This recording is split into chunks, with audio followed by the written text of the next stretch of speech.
तुळजापूर नगर परिषदेवर सत्ता मिळाल्यानंतर सत्ताधारी गट आता थेट खासदारांच्या विरोधात आक्रमक झालाय। नगराध्यक्ष विनोद पिंटू गंगणे यांच्या पदग्रहण सोहळ्यातच मोठा राजकीय रणसंग्राम पाहायला मिळत असून खासदारांच्या कामगिरीवर प्रश्नचिन्ह उपस्थित करण्यात आले आहे। या सोहळ्यात बोलताना मल्हार पाटील यांनी खासदार ओमराजे निंबाळकर यांची अक्षरशः लायकी काढत सडकून टीका केली।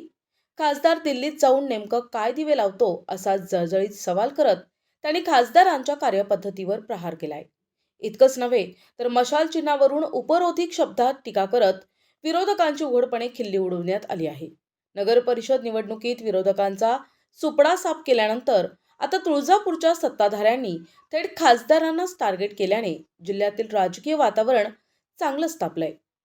बोलले की आपल्याला नकारात्मक बोलायचं नाहीये, या ओम्याची अवकात नाहीये हो पिंटू भैया, याच्याबद्दल बोलायचं योग्य नाहीये। या बट्याला तिथं दिल्लीमध्ये काय दिवे लावतो हे लोकांनी ओळखून आहे, म्हणून ह्याच्या पुढं यापुढे दादा जे आज सभागृहात बोलले की आपल्याला नकारात्मक बोलायचं नाहीये, या ओम्याची अवकात नाहीये हो पिंटू भैया, याच्याबद्दल बोलायचं योग्य नाहीये। या बट्याला तिथं दिल्लीमध्ये काय दिवे लावतो हे लोकांनी ओळखून आहे, म्हणून ह्याच्या पुढं अशा शेवड्या पोरांबद्दल बोलायचं नाही। आपल्याला लोकांची सेवा करायची, आपल्याला चांगलं काम करायची, आपल्याला सकारात्मक करायचं। ह्याचा प्रचाराचा मुद्दाच होता की आपल्या या मातीची बदनामी करायची, ती आई भवानीनं पुसून काढलेली आहे।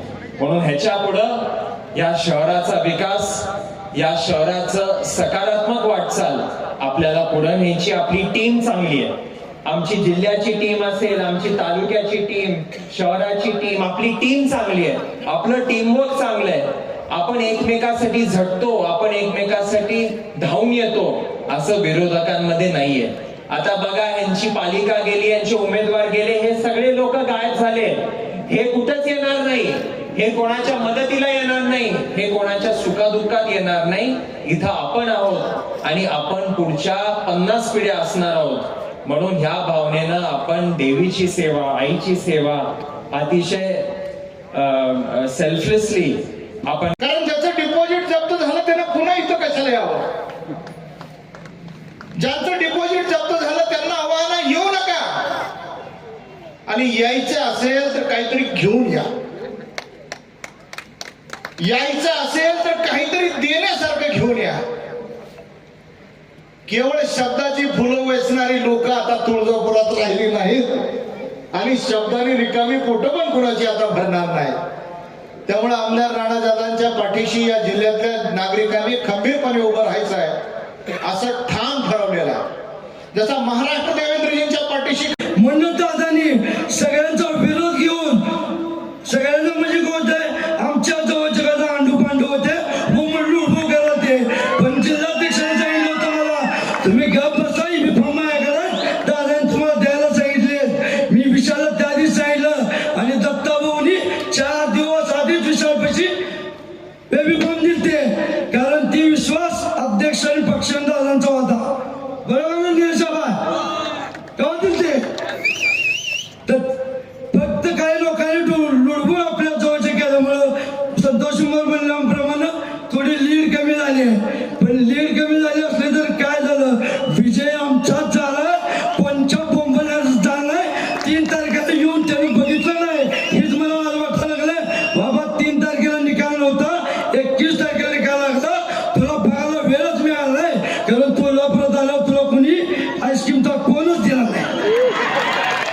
पण आईस्क्रीम कोण वाल्याचं सांगा, तुळजापुरात एकाही आईस्क्रीम पण चालू डिपाईट ठेवलेला आहे, ही तेवढीच महत्वाची गोष्ट आहे। ह्याला येतात नाही म्हणून यांनी आईस्क्रीम कोण आणलं, आणि तर आमच्या पुतवायानं काय म्हणतो, आजच्या तुळजापुरात गल्लीवाळात फिरवलं, काही दुःख झालं नाही, एखाद्या जागेला उमेदवार तरी पाहिजे, ठेवला पाहिजे, राहिला पाहिजे। ज्या जिल्ह्याचा खासदार आहे त्या उमेदवाराचं प्रतिनिधी अयूब शेख, NTV न्यूज मराठी, तुळजापूर।